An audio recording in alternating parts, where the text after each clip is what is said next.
নমস্কার, রাম রাম। আজকের ভিডিওটা স্পেশাল ডে, স্পেশাল দিন।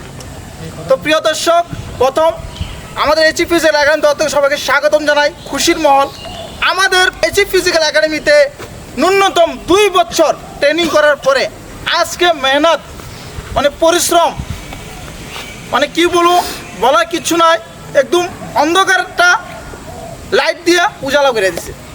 ইন্ডিয়ান আর্মিতে অগ্নিবীরে ফাইনালি আজ সিলেকশন হয়েছে 2 বছর ট্রেনিং করার পর।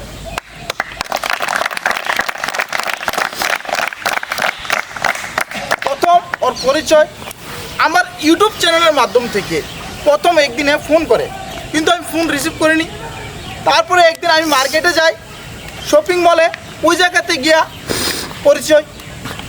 তারপর ওর মার সাথে পরিচিত হয়েছে, তারপর এর সাথে পরিচিত যে এর শুধু স্বপ্ন মানে ডিফেন্সে একটা চাকরি করম। এর বাবু অলরেডি ডিফেন্সে চাকরি করে রিটায়ারমেন্ট আয় করছে। তারপর পর্যন্ত হ্যাঁ বলতেছে আমি একটা ডিফেন্সে আমার ইন্ডিয়ান আর্মি লাগবে, মানে এর দিমাগের মধ্যে ইন্ডিয়ান আর্মি আমার চাকরি করতেই লাগবে। তো প্রথম আমি যখন একাডেমি স্টার্ট আপ শুরু করছি তখন আমার কাছে স্টুডেন্ট 5 থেকে 7 জন ছিল।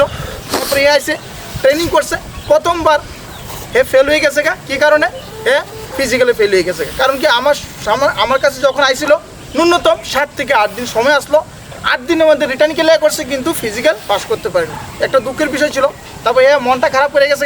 এ প্রথমে বাড়িতে গেছে। আমি বাড়িতে গেলে হইতো না, তুই কন্টিনিউটি আবার এইটা চালু কর।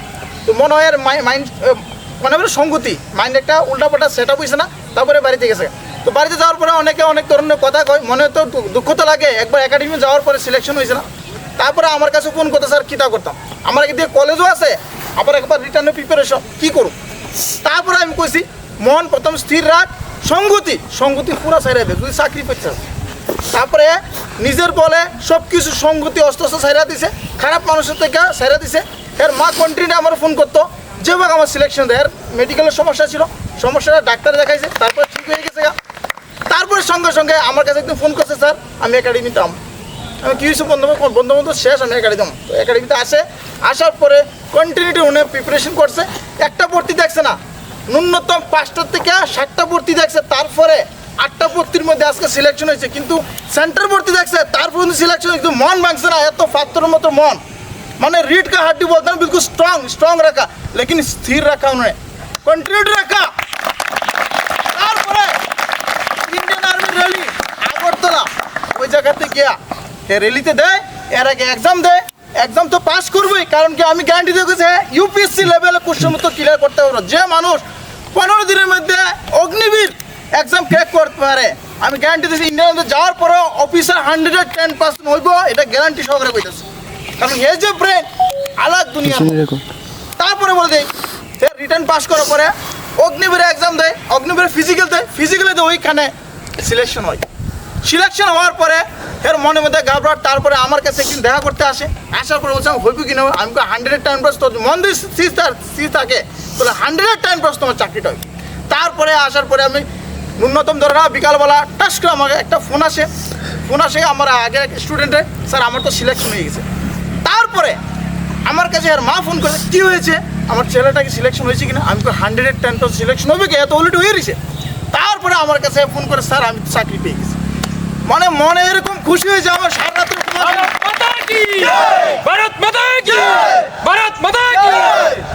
তারপরে আর কি বলবো, খুশির মহল। তারপরে ফটাফট আমার কাছে আসে দেখা করে। তারপরে আমি আর্মি ক্যান্টিনে যাই, ওখানে গিয়ে দেখা শোনা করে আমার সাথে, তো স্যার আমি একাডেমিতে আসতে চাই। আমি ওয়েলকাম। তারপরে এত কম সময় নেই যে আমার কাছে যে আমি অনেক খুশি হয়েছি। কারণ কি অনেক স্টুডেন্ট আছে চাকরি পাওয়ার পরে একাডেমি যাওয়ার পরে আর পিছিয়ে মুড়ে কেউ দেখা, চলো ওইটা আলাদা ব্যাপার, আমি পরে কথা। কিন্তু খুশির মহল আজকে মানে দিনটা খুব ভালো দিন। পরিশ্রমের যে আজকে রেজাল্ট, পরিশ্রম কেউ দেখে না, পরিশ্রম করার পরে যে রেজাল্ট হয় তখন কিন্তু আলাদাই একটা মানে জোশ আছে শরীরের মধ্যে। তো এখন এই সময় নিয়ে আসছে, সকাল থেকে আসছে, খুব মানে সকালে ঘুরে মানে 5টা থেকে বাড়ি থেকে বেরিয়ে গেছে, কোন সময় স্যারের সাথে দেখা করবো, খালি একাডেমিতে আসবো, খালি মনটা এদিকে ছত্রপত্র করতেছে।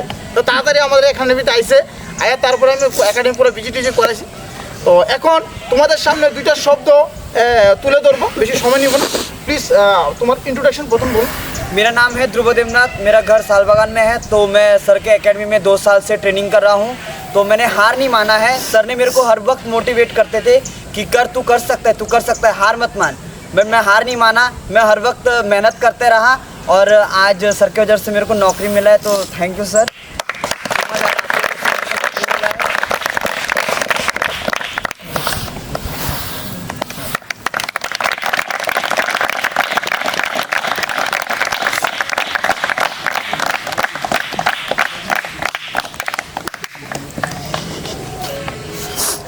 তো প্রিয় দর্শক, তোমরা ভিডিওটা দেখছো, আশা করি ভিডিওটা ভালো লাগতেছে। অনেকে কমেন্টস করে স্যার একাডেমিটা কোন জায়গা। তো আমি অতটুকু বলে দিই, একাডেমি সে বিশালগড় মোরাবাড়ি একটা ছোট্ট একটা গ্রাম, ওইখানে আমরা স্টার্ট আপ করেছি এখানে। আর এখানের মধ্যে অনেক আলাদা আলাদা ধরনের অবস্টিক্যাল প্লাস ফিজিক্যালের সঙ্গে সঙ্গে রিটার্ন আমার প্রস্তুতি নেই। মেল আর ফিমেল দুজনে আমাদের এখানে প্রস্তুতি নিতে পারবে। কিন্তু একটা কথা বলে, যাদের মনের মধ্যে আছে যে আমি চাকরি করবো, তারা আসে। অনেক ধরনের অনেক টাইপের লোক আছে 2 দিনের ট্রেনিং করে আবার জায়গা। তো এরকম যদি মেন্টালিটি থাকে আমাদের একাডেমি আসবে না। কারণ কি, লাইফ একবার, ডিফেন্সে যাতে গেলে লাইফ শুধু একইবার, কিন্তু বয়সটা গেলে বয়স কিন্তু ফিরে পাবে না। আর দ্বিতীয় কথা, যারা কলেজের স্টুডেন্ট, আমি অতটুকু বলে দিই, কলেজটা করতে পারো, একাডেমিতে প্রস্তুতি নিতে পারো। কারণ কলেজ করার পরে 4 বছর পরে যখন আমি ব্যাক করে যখন আসবো, তখন বয়সটা আমি পারবো না। কারণ ইন্ডিয়ান আর্মির চাকরি পেতে হলে 70.5 থেকে কিন্তু শুরুবাত হয়। 20 বছরের মধ্যে যে ডিস্টেন্স হয়, এটাই তোমাদের লাইফে কিন্তু বিশাল বিশাল মানে ইম্পর্টেন্ট সময়। আমি মনে করি বেস্ট থেকে best player from defence line. যদি তোমরা ডিফেন্স লাইনে প্রস্তুতি নিতে চাও, তাহলে চলে আসো আমাদের এসিপিসি একাডেমি। আর এরকমভাবে তোমরা সিলেকশন চাও, তাহলে 100% ডেফিনেটলি তোমাদের স্বপ্নটা পূরণ করবে আমাদের এসিপিসি একাডেমি। তো প্রিয় দর্শক, ভিডিওটা সমাপ্ত করছি। আবার দেখা হবে সেম ভিডিওতে, যখন আমাদের এই যে ধ্রুবজি যখন ট্রেনিং করে আমাদের একাডেমি আসবে, তখন ড্রেস পরে আবার একটা নতুন ভিডিও নিয়ে আসবো। তাহলে অপেক্ষা করুন, ধ্রুবর ট্রেনিংটা আমরা দেখব, কতদিন ওর ট্রেনিং হয়, কি আসে বিষয়, আমরা সব কিছু আপডেট দিতে থাকবো। যখন আসবে তখন সুন্দরভাবে একটা ভিডিও হবে। তো এখন প্রিয় দর্শক, ভিডিও সমাপ্ত করছি। আবার দেখা হবে একটা নতুন ভিডিওতে। থ্যাংক ইউ, নমস্কার, রাম রাম, জয় হিন্দ। ভারত মাতা কি জয়, ভারত মাতা কি জয়, ভারত মাতা কি জয়।